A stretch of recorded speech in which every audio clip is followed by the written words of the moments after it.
ការពិតក្នុងចិត្តកូនចិត្តទីស្រឡាញ់ឥឡូវនេះកូនធំហើយល្មមអាចយល់ដឹងនៅរឿងរ៉ាវរបស់ជីវិតបើមិនច្រើនក៏តិចដែរកូនគង់តែដឹងថាឪពុកម្ដាយស្រឡាញ់កូនប៉ុណ្ណាកូនព្រៀបដូចជាកើតក្មេងឬថ្លើមប្រមាថរបស់ម៉ែឪដូច្នោះដែរឪពុកម្ដាយនៅហត់ក្នុងការងារគឺដើម្បីកូនគ្រប់គ្នាបើតែមិនពីពុកម៉ែមិនលំបាកទេតែពលយ៉ាងនេះមិនមែនរំលឹកកូនហើយប្រាថ្នានឹងការតបស្នងអ្វីក្រៅអំពីឲ្យកូនជាមនុស្សល្អនោះឡើយទឹកចិត្តមានតម្លៃជាងទឹកប្រាក់កូនជាទីស្រឡាញ់ការកូនទៅបម្រើការងាររាជការឬស៊ីឈ្នួលគេ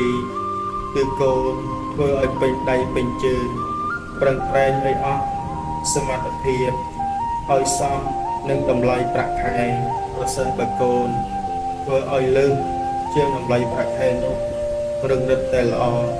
គឺបីធ្វើជាមនុស្សមានទឹកចិត្ត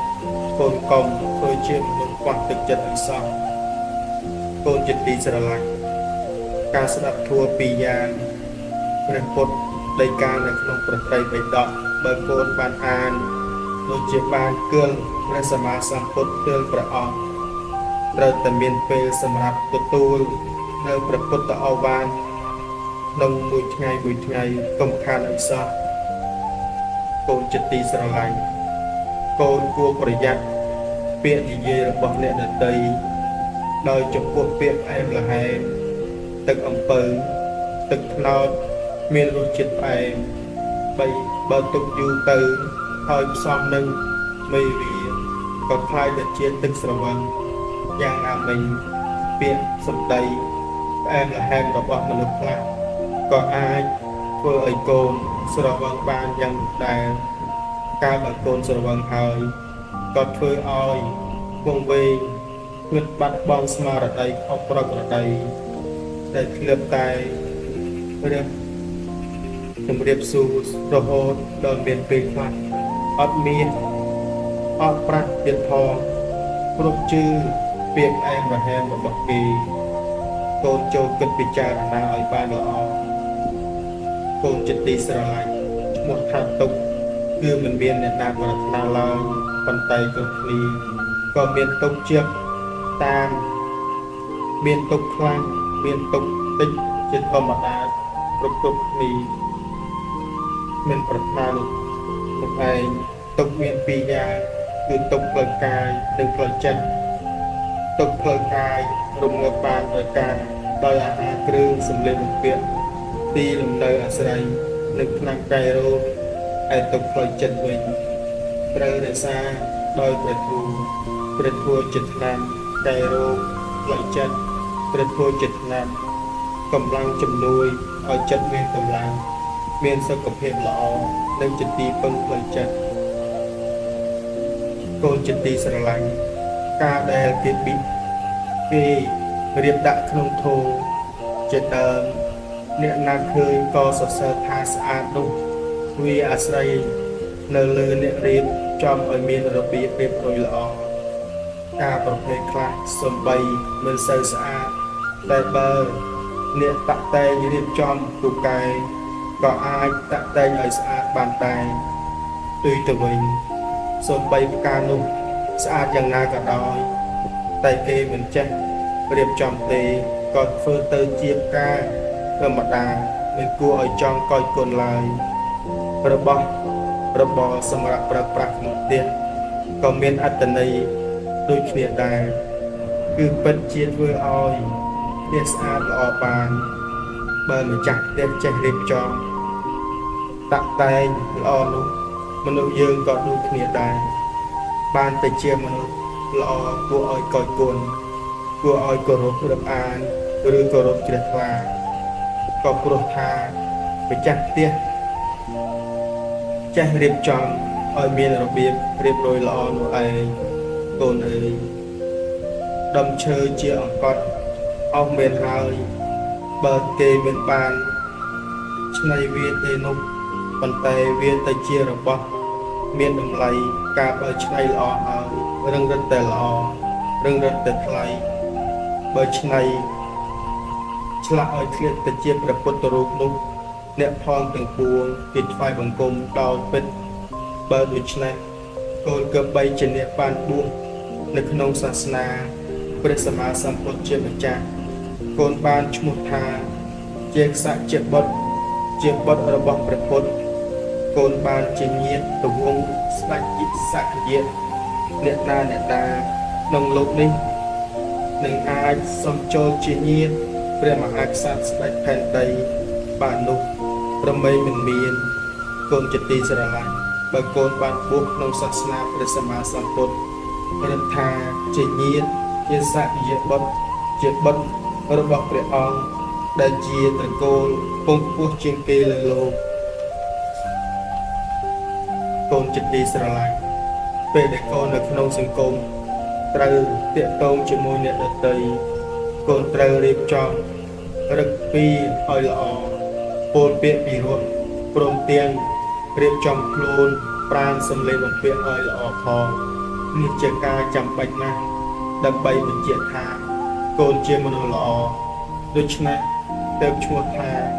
មានអាកប្បកិរិយាល្អនិងមានសម្បត្តិមនុស្សល្អកូនជាទីស្រឡាញ់កូនត្រូវសិក្សានៅធម្មទាន3យ៉ាង3ចំណុចគឺ1ថ្ងៃដែល5កើតខែអាសាឍបន្ទាប់ពីការត្រាស់ដឹងរបស់ព្រះសម្មាសម្ពុទ្ធបាន2ខែគឺជាថ្ងៃកំណើតព្រះសាសនាព្រះធម្មទេសនាពីសម្ដែងនៅព្រះធម៌ជាវិរៈការងារសំខាន់បំផុតរបស់ព្រះសម្មាសម្ពុទ្ធគ្រប់ព្រះអង្គធម្មទានគឺឲ្យនៅព្រះធម៌ឈ្នះអស់ទានទាំងពួងកូនជាទីស្រឡាញ់មានធម្មជាតិម្យ៉ាងកើតឡើងដល់អ្នកណាធ្វើឲ្យអ្នកទុកផ្ដៅងំនៅក្នុងចិត្តកើតជាការញឹកញួរក្នុងទ្រូងឈឺផ្សាធម្មជាតិដែលពោលមកនេះគឺការច្រណែនឬអ៊ីស្យាការច្រណែនកើតឡើងនៅក្នុងចិត្តនៅពេលឃើញអ្នកដទៃបានល្អជាងខ្លួនរឹងរឹតតែក្រៃលែងមែនទេគឺអ្នកដែលល្អជាងខ្លួននោះជាសត្រូវឬជាគូប្រកួតនឹងខ្លួនធ្វើឲ្យការច្រណែនរឹងរឹតតែមានកម្លាំងខ្លាំងឡើងអ្នកដែលច្រណែនរមែងបាត់បង់នៅសេចក្តីសុខមិនដឹងខ្លួនឃើញអ្វីចេះតែទើសមុខទើសមាត់ទើសក្មេងទើសត្រចៀកទើសទាំងអស់គឺផ្លាស់ទឹកចិត្តមេត្តាករុណាមកជាចិត្តឥតគុណធម៌មានការចង្អៀតចង្អល់និងអ្នកដទៃជានិច្ចការច្រណែននេះកាយសាហាវនិងក្តៅខ្លាំងណាស់រហូតដល់ថ្នាក់សម្លាប់គ្នាដូច្នោះទើបហៅថាភ្លើងនេះកាលឆេះឡើងហើយរមែងដុតចិត្តមនុស្សឲ្យក្តៅរលរាយគ្រប់ពេល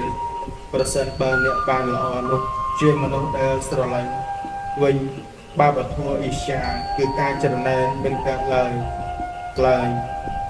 កូនចិត្តទីស្រឡាញ់ការប្រកាន់ខ្លួនលំបាក់សំដៅដល់ការគិតយកខ្លួនទៅប្រៀបនឹងអ្នកដទៃឬយកអ្នកដទៃមកប្រៀបនឹងខ្លួនការប្រកាន់ខ្លួនមាន3ប្រការ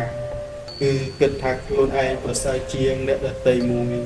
គិតថាខ្លួនឯងអន់ជាងអ្នកដទៃមួយគិតថាខ្លួនឯងស្មើនឹងអ្នកដទៃមួយការគិតទាំង3យ៉ាងនេះសុទ្ធតែមិនល្អទាំងអស់គិតថាខ្លួនឯងប្រសើរជាងអ្នកដទៃរមែងធ្វើឲ្យកើតការដង្កើងខ្លួនដោយសង្កេតថាមិនមានអ្នកណាស៊ូជាមួយ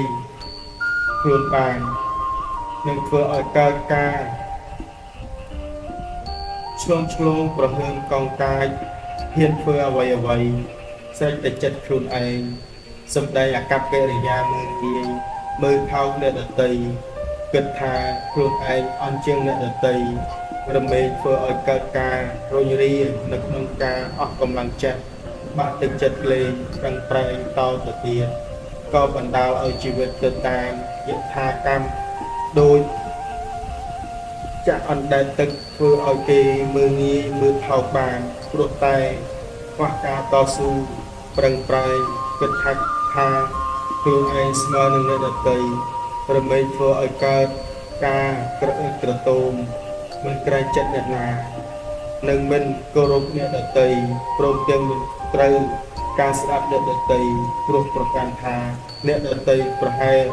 តែនឹងខ្លួនឯងក្នុងផ្លូវល្អត្រឹមត្រូវនោះគឺឃើញគឺយើងក៏បីគោរពទុនខ្លួនប្រព្រឹត្តទៅតាមទំនៀមទម្លាប់ប្រពៃណីពីបុរាណសម័យមក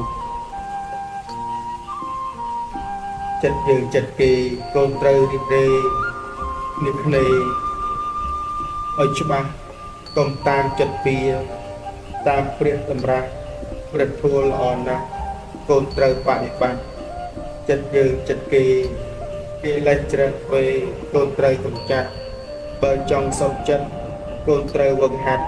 រស់ដោយប្រយ័ត្នទៅផុតអន្តរាយកូនខ្លួនជា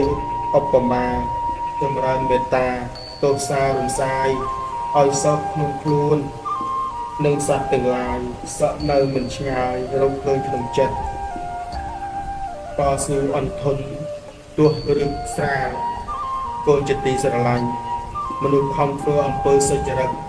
ដើម្បីលើកស្ទួយជីវភាពរបស់ខ្លួននិងគ្រួសារឲ្យបានសម្រេចគួរឲ្យសរសើរណាស់តាមពិតក្នុងលោកនេះអ្នកដែលបានទទួលទ្រព្យមរតកស្រាប់តែម្ដងមិនបាច់ប្រឹងរកមានពិតតិចណាស់ទេភាគច្រើនរកបានដោយកម្លាំងស្នងកម្លាំងចិត្តនិងចំណេះដឹងក្នុងមុខវិជ្ជាផ្សេងៗប៉ុណ្ណោះអ្នកដែលឈ្មោះថាមរតកពិតនោះគឺជីវិតកម្លាំងកាយចិត្តនិងចំណេះវិជ្ជាចំណែកមរតកកម្លាំងចិត្តបានដល់ទឹកចិត្តតស៊ូព្យាយាមដែលម៉ែឪបានបង្ហាត់បង្រៀនអប់រំកូននិងកូនត្រូវពង្រឹងកម្លាំងចិត្តឲ្យដល់ព្រមដោយជាមួយកម្លាំងកាយនិងចំណេះវិជ្ជាធ្វើឲ្យជីវិតកូនមានខ្លឹមសារកូនចិត្តទីស្រឡាញ់ពេលកើតទុកតើការមិនសប្បាយចិត្តឬមានបញ្ហាជីវិតកើតឡើងដោយវិធីដោះស្រាយល្អបំផុតគឺការទូន្មានចិត្តយើងត្រូវទូន្មានចិត្តឲ្យបានជាមនុស្សសិនទើបដោះស្រាយបញ្ហាផ្សេងៗតាមក្រោយ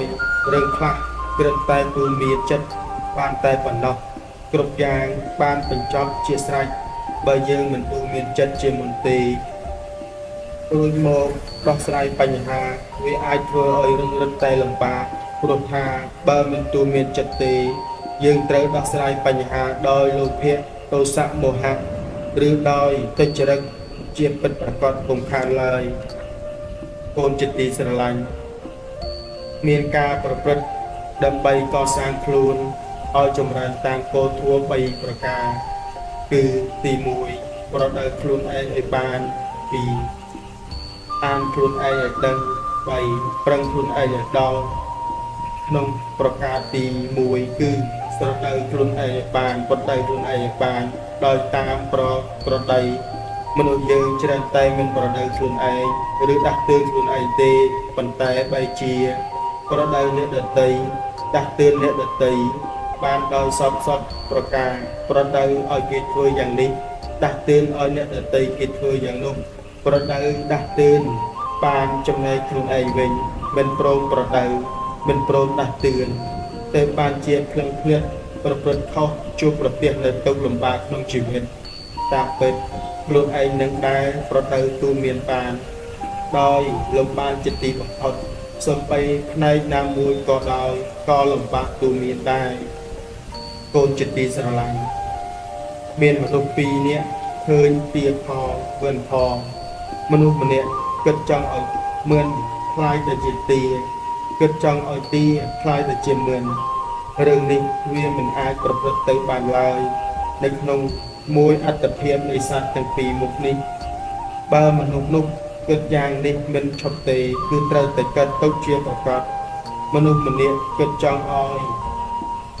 ទាជាទាគិតចង់ឲ្យមឿនជាមឿនមិនចង់ឲ្យខ្លាយទៅជាអ្វីផ្សេងឡើយទោះឯងហើយ